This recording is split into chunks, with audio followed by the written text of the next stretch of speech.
Action होना चाहिए था वो नहीं हो सका, कैपेसिटी का भी इशू था, आपको फाइनेंसिस भी चाहिए थे। FATF के ऊपर जो पॉइंट पे अमल करना था वो भी हम कर रहे हैं। अगर हमारे सिस्टम ठीक हो जाएंगे तो उसका अल्टीमेटली फायदा पाकिस्तान को होगा। फलाह इंसानियत को और दूसरे को बैन करने का ये डिसीजन भी जनवरी में हुकूमत ने ले लिया था और आर्मी की इनपुट उसमें शामिल थी। नेशनल एक्शन प्लान पर जैसे अमल होना चाहिए था वैसे नहीं हो सका। मेजर जनरल आसिफ गफूर कहते हैं कि ये वक्त इकट्ठे होने का है। अब पाकिस्तान का बयानिया चलेगा। अगर सिस्टम ठीक हो जाता है तो फायदा पाकिस्तान को ही होगा। फलाह इंसानियत फाउंडेशन पर पाबंदी का फैसला जनवरी में हो गया था। कार्रवाइयां भारत या किसी और के कहने पर नहीं कर रहे। भारतीय डोजियर को मुतल्लिका वजारत देख रही है।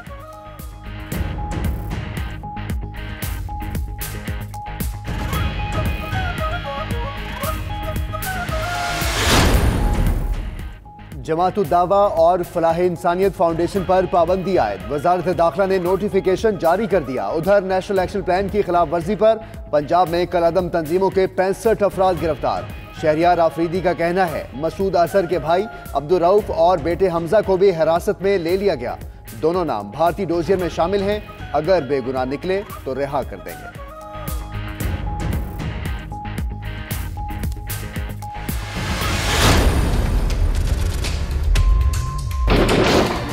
को उन्होंने अग्रेशन किया, 27 को हमने रिस्पांस दिया और वो आपने देखा कि क्या उसका रिजल्ट निकला। उनके 2 तैयारे मार के गिराए। एक पायलट उनकी डेथ हुई, एक पायलट हमारे अरेस्ट में था जिसको रिलीज कर दिया।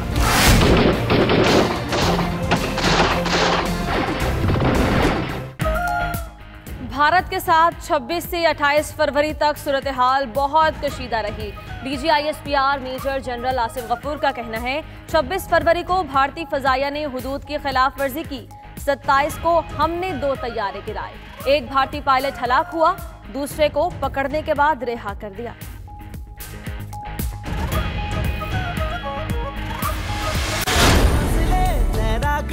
इन ख्वाहिशों के साथ हम बढ़े और पानियों पे चले और पानियों पे चले। फिजाओं के बाद समंदरों में भी भारत की शरारत की कोशिश नाकाम। पाक बहरिया ने मुल्की साहिलों के जुनूब में भारतीय आबदोज का सुराग लगाया। ISPR के मुताबिक पाक बहरिया समंदरी सरहदों के दिफा के लिए चौकस है। उधर कंट्रोल लाइन पर सूरत हाल में कदरे बेहतरी।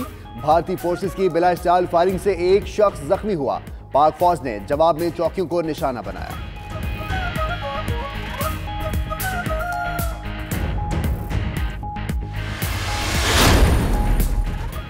Chairman joint chiefs of staff committee की एयर चीफ से मुलाकात। पाक फजाइया की पेशा वराना महारत को सराहा। जनरल जुबैर महमूद ने कहा पाक फजाइया कौम की तवक्कुआत पर पूरा उतरी।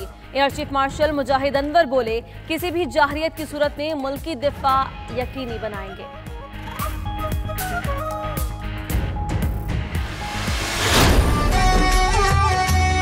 बाबा नानक दुखियां दे नाथ वे रहे सर पे मेरे तेरा हाथ वे।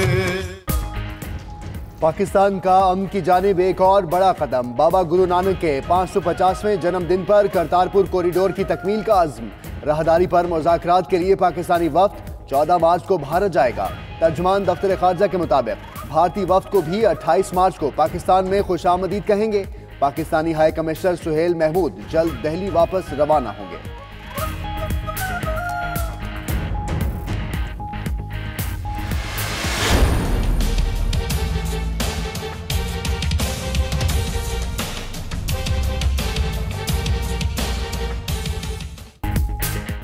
मकबूजा कश्मीर में भारतीय फोर्सेज ने जुल्म बर्बरियत की इंतहा कर दी।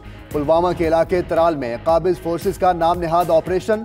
2 कश्मीरी शहीद हो गए। धमाका खेज मवाद से घर भी तबाह कर दिया।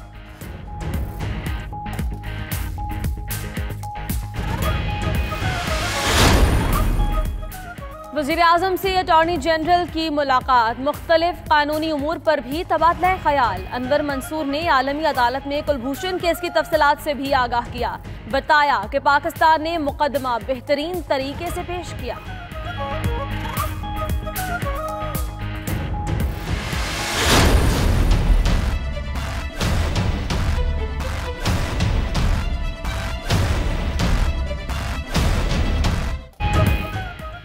हिंदू बरादरी के बारे में नामुनासिब बयान पर फयाजुल हसन चौहान मुस्ताफी।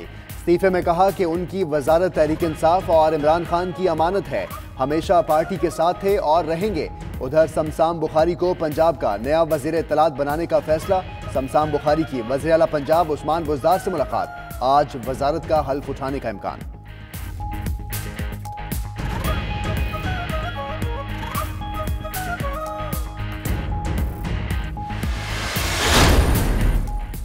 हुकूमत का आज मिनी बजट मंजूर करने का फैसला। वजीर खजाना Asad Umar mini budget bill कौमी असेंबली में पेश करेंगे। तहरीक इंसाफ ने अपने तमाम अरकान को हाजिरी यकीनी बनाने की हिदायत कर दी। पीटीआई पार्लिमानी पार्टी का इजलास दोपहर 3 बजे होगा।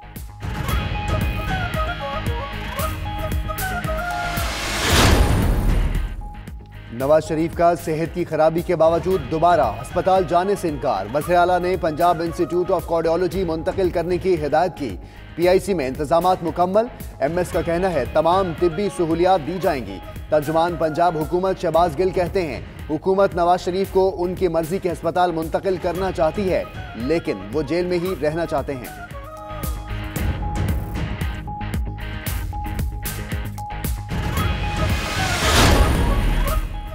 कौमी असेंबली में नून लीग पार्लिमानी पार्टी का इजलास। नवाज शरीफ को इलाज की सहूलियात ना देने पर तशवीश का इजहार। करारदाद में कहा कि वजीर आजम के दबाव पर पंजाब हुकूमत की मुजरिमाना गफलत की मजम्मत करते हैं। मरियम औरंगजेब कहती हैं हुकूमत नवाज शरीफ की सेहत पर सियासत कर रही है। इन्हें कुछ हो गया तो वजीर आजम और वज़रा जिम्मेदार होंगे।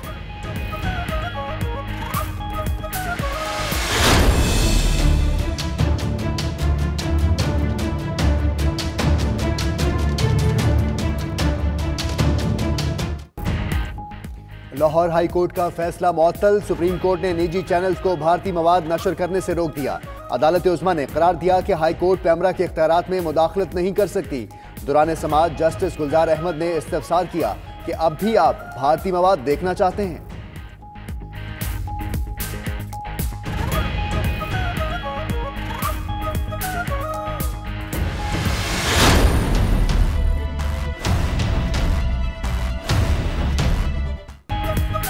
सुप्रीम कोर्ट का नई गाज डैम की फौरी तामीर का हुक्म। विफाक और सिंध हुकूमत को फौरी फंड्स फराहम करने की हिदायत। सूबाई हुकूमत की काम करने की नीयत ही नहीं। जस्टिस गुलजार अहमद के रिमार्क्स। कहा अवामी मुफाद के काम एक दूसरे के कंधे पर डाल दिए जाते हैं।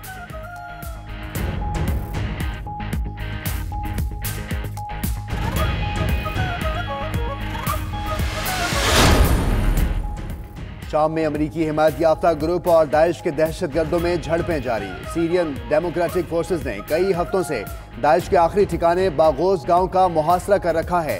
2 रोज कबल 200 से ज्यादा दहशतगर्दों ने हथियार डाल दिए थे। गांव में 1000 से ज्यादा दहशतगर्द ताहाल मौजूद हैं।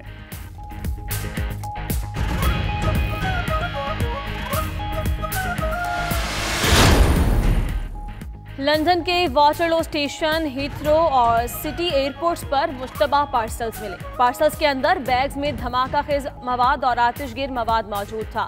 एक पैकेट खोलने पर इसे आग लग गई। पुलिस ने पार्सल्स मिलने की तहकीकात शुरू कर दी।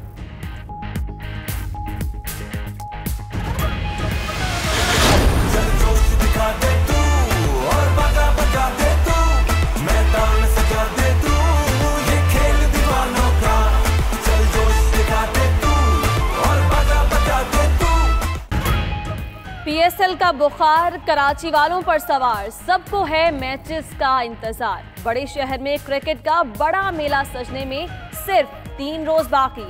शहरियों का जोशो खरोश आसमान पर।